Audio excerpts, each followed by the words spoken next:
You just gotta remember that people who haven't seen that other version, it's a whole new generation that this will be their Color Purple.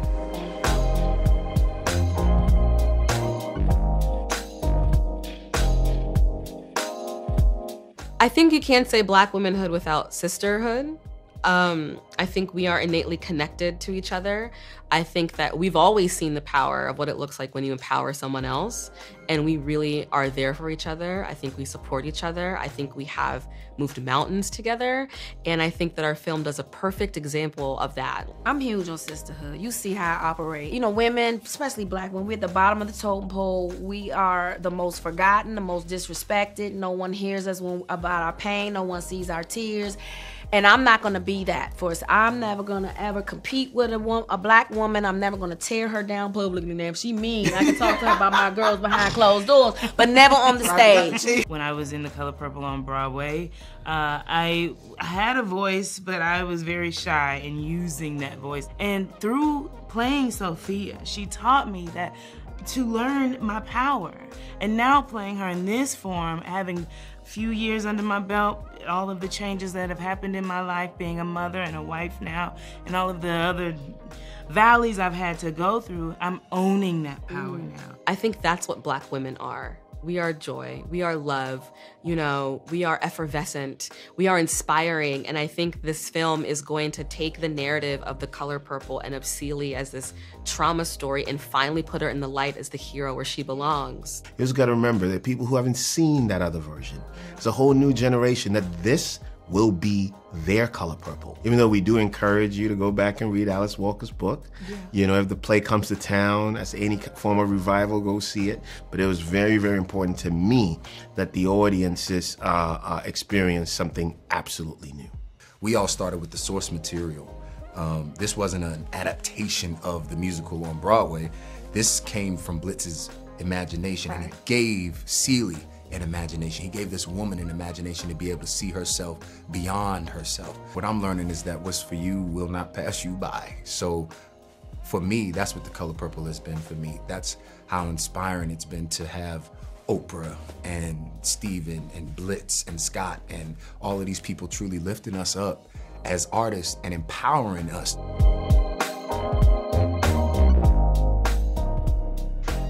Welcome to BET Talks. My name is Unique, and we're back with another episode. And today's guest, Vic Mensa. How are you? I'm good. How you doing? I'm great. So how does it feel? Like, we're 10 years right now. We're about to celebrate the anniversary of Internet Tape, which is next month. Like, how does it feel to be this deep in the game so far? It feels like a blessing. The music on that project gave me a vessel through which to communicate with the world, and connected me with people from Norway to Ghana, and South Africa, Tokyo, Australia, New Zealand, you know? Not to mention here at home introduced me to a lot of people, or a lot of people to me. So for the music to have lived with people that long and still be meaningful to them and still be valuable in their lives is a blessing, you know what I mean? Yeah, because I know one of the songs that introduced everyone to you was Orange Soda. Like, I vividly remember being on Twitter and, like, a screen grab from the video, being on Twitter and being like, what is this? And clicking it, and that's how I got introduced to you and, like, your music, which I think is dope. And I know that's, like, the song that got you, like, your first play internationally and all that. I love that being the first song that you heard from me and the first way you were introduced to me, because I think the message of that song combined with like the positive energy and just, basically the song is a statement of affirmation, you know what I'm saying? And the way I wrote it was speaking that to myself, you know what I mean? To give you what you need, make you love it because you're so amazing. I was telling the mirror that. And to be able to put that energy into the world and for it to be received and appreciated is dope. Video was a lot of fun. You know, I was just like, that was the first apartment when I had moved out of my parents' house. And one of my guys who I was living with, he left town and he left like an ounce of weed. And you know, when we were smoking out of the bong with the orange soda in it, who was smoking his weed. So, so his weed was no longer in existence when he came back into town. And there were like orange jumpsuits all over the house and like orange inflatable furniture, just like it was a real mess because I left town the next day and didn't clean it. So he was bugged out when he got back. He's like, where's my weed and what the f is all this orange stuff doing in this house? Yeah, it was a fun time. No, it looked like it was fun. If you go back to listen to like that project, you could tell like there's so much joy and fun and freedom in making like that project.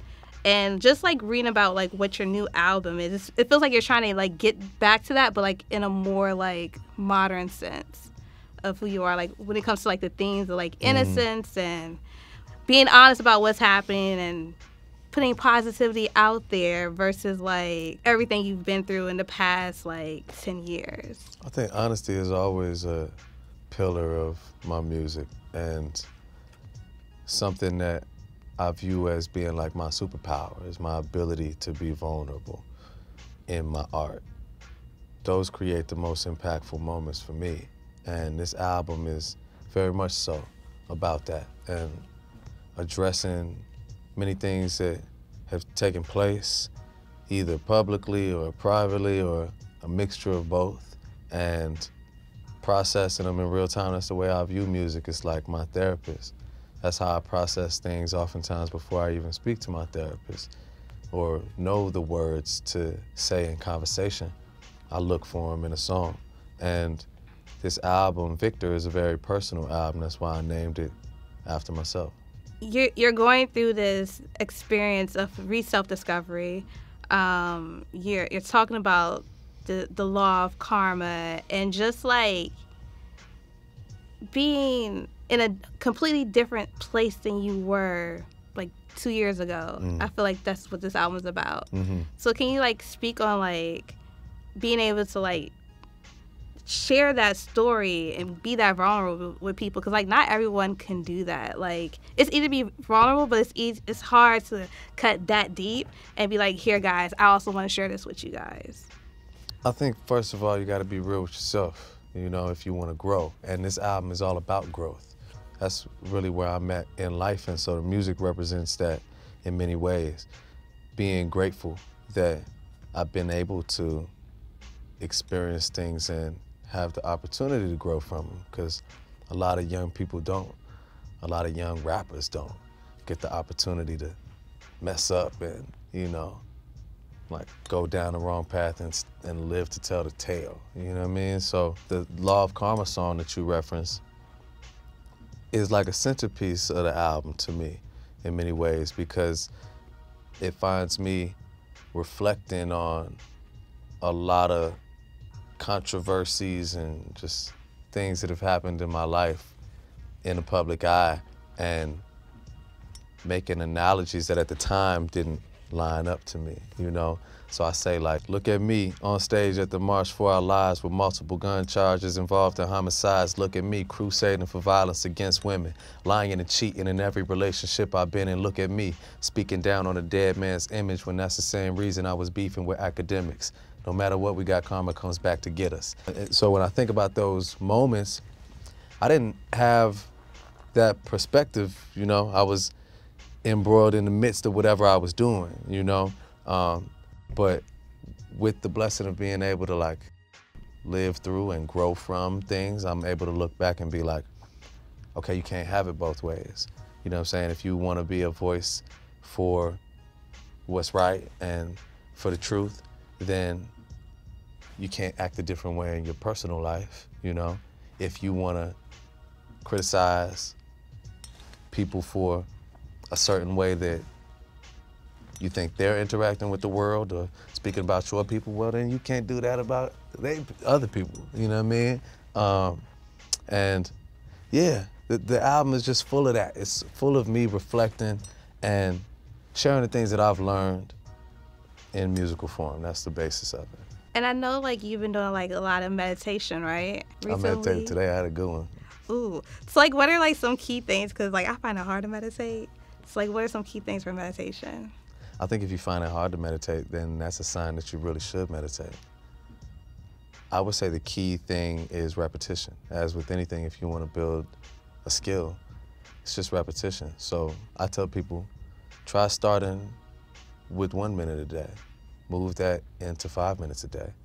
Move that into 10 minutes, 20 minutes.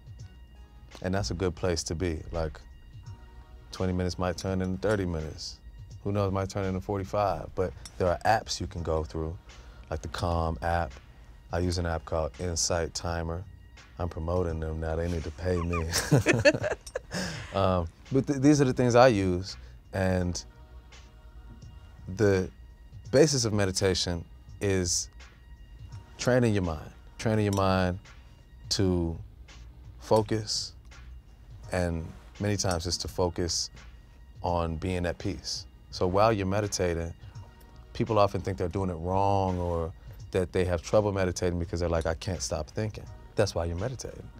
So if you're trying to focus on your breathing, or trying to focus on a mantra that you're repeating, and then you have a thought about, oh, I need to be at work in, an hour. Should I check the train? It's just training yourself to go back to what you're focusing on. And I think it's very valuable for all of us in our day-to-day lives, because there are so many things that'll take you off your pivot. You know what I mean? If it's something on Instagram, a text message you get, a phone call. There's so many distractions in our world.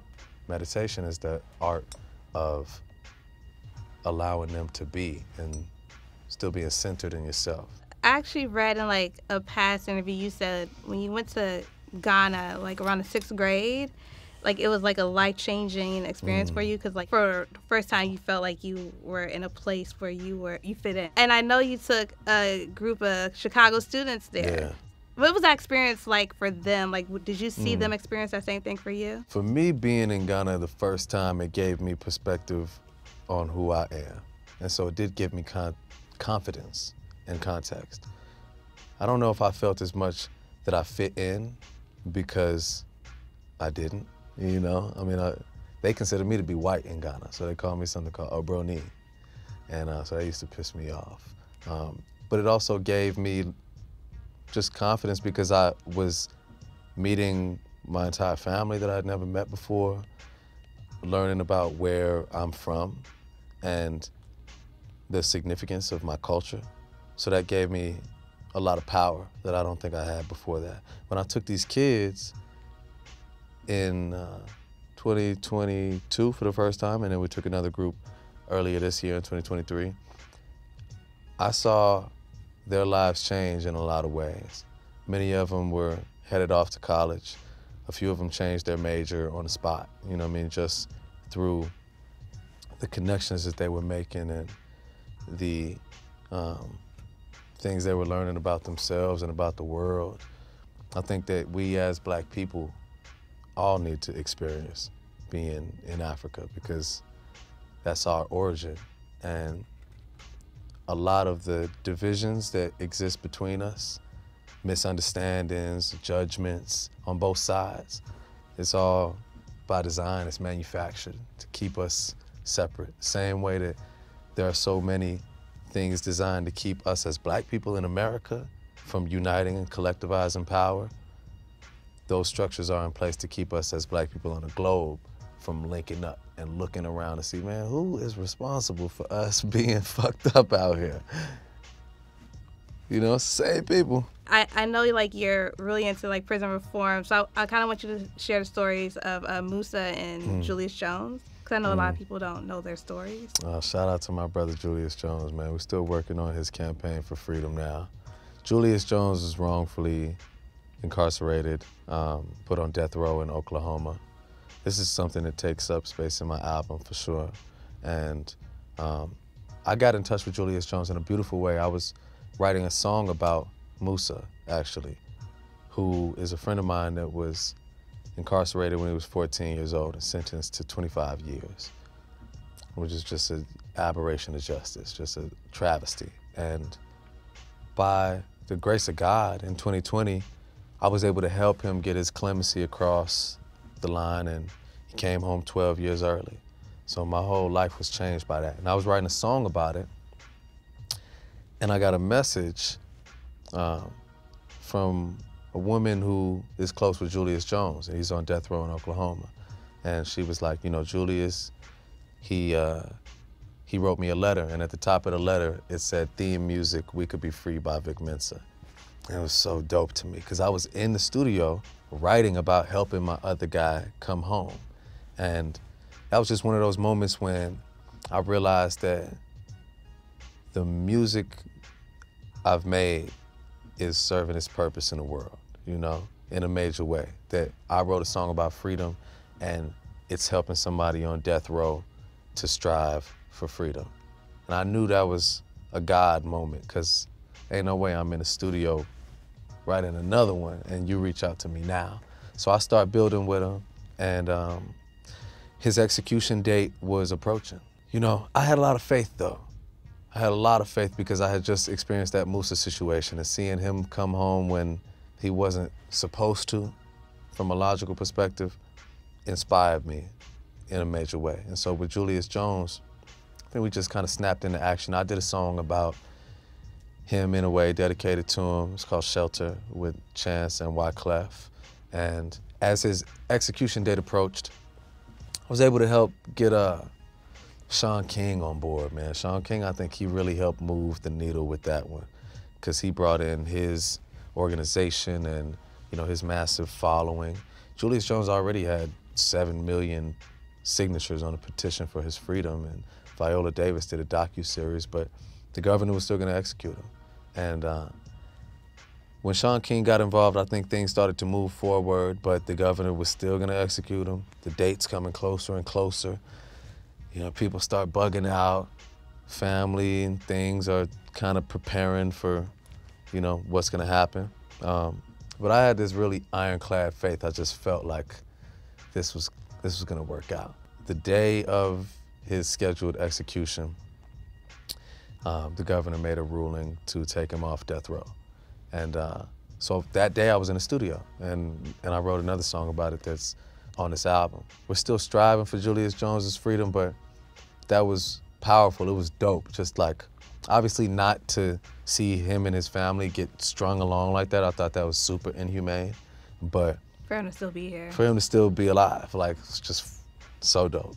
So being in this space, what would you have told yourself 6 years ago? Because I know, like, when you're going through it and you're struggling mentally, like, sometimes you don't always see the light that it'll get better, but you know, like, it's there, but sometimes people don't always see it. So, like, knowing that you got to that point, what would you have told yourself 6 years ago if you were ever at a point where you're like, I don't know if this is going to be like how my life is always going to be? I think what I would share with myself would be the value of mastering your self-talk and really focusing on the things you say to yourself. I didn't used to feel like I had any input in the thoughts that ran through my mind until I learned that I can direct the flow of traffic. I can't control it, but I can definitely direct the flow of traffic and make a decision thousands of times a day to think thoughts of power, faith, abundance, growth, you know, joy, as opposed to letting those other things run wild. And also, going back to your 93 Boys cannabis company, I already know as a black person that's trying to, like, get into that industry, it's hard. It's hard as hell. So, like, how did you navigate being able to, like, secure your opportunity to be able to, like, start your company, and, like, what was, like, some of the challenges, and what are the challenges that minorities face trying to enter into this industry that we've been incarcerated for all these years? Yeah, the cannabis industry is severely lacking in equity. And in Chicago, for example, when it was illegal, 91.6% of the people that were pulled over and charged with simple possession were black. Now that it's legal, 1% black majority ownership. So obviously it's difficult. and the licensing process is super difficult. It's pretty rife with corruption. You know, it's still Chicago, and but across the nation, but specifically in Chicago, I can speak to it being really rife with corruption. There are a lot of examples of large companies that are just propping up black faces and using them as some type of like social equity poster child, while pulling the rug out from under them systematically and legally with binding documents. Many black people that get licenses have no chance of actually standing up to business because the capital required is massive. So there are just like a lot of challenges, you know. It's for sure rigged, you know what I mean? I feel like 45 kind of co-opted that word, but this one is actually rigged. And with that said, though, there's a lot of good people that are hustling to make it be as equitable as it can be, you know? And it's like, this is still America. They will not give it to us. We have to demand it. So there's a lot of good people doing that in New York, a lot of good people doing that in Chicago and California and Maryland and Missouri. As all these states become legal, I think it's just important that the people that have their foot in the door stay collectively minded and like bring their power together. Still feel Chicago is an honest reflection of what America actually is. Chicago, hell yeah. Can you explain that? Chicago is the truth about America. In many ways, that's why my father said he wanted me to be raised there, because he didn't want me to have any qualms about what America is really like. Okay. Chicago is rich with history and creative culture rivaling any, you know, from the blues music to the jazz music, which they say are some of America's first true American art forms, to hip hop and house and the fine art. Gwendolyn Brooks, the poets and authors from Chicago. And at the same time, it's extremely segregated. It's full of violence. Sounds like America to me, you know what I mean? Like, I feel like America is this powder keg with the opportunity to explode in both ways. Positively, as an artist, you could probably go further.